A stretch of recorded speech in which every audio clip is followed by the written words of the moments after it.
होणारा होताला जाणारा जाताला मागे तू फिरू नको उगाच सांडून खऱ्याची संगत खोट्याची पहिल्या दुकानात सापडलो होतो की नाही मी. तुम्ही फार काठीने डवचित होता आजीला. कुठले आहेत तुम्ही?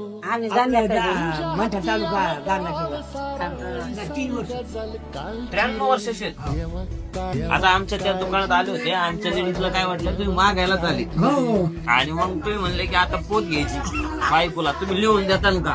हा हा मग आता घेतली कोणती पोत घेतली? ही काय ही माळ घेतली बर. आणि ती वाटी? हो बर. आता याचे पैसे किती होते बघ? पैसे का? तुम्ही किती काढले? बाप भरपूर आणले हो. 1120 रुपये. लय झाले. हे काय गप नाही पुन्हा पैसे अरे बाप. कमी पडले तर आहेत माझं पैसे आजी किती पैसे? 1000 1,000 1100 1100. हे मग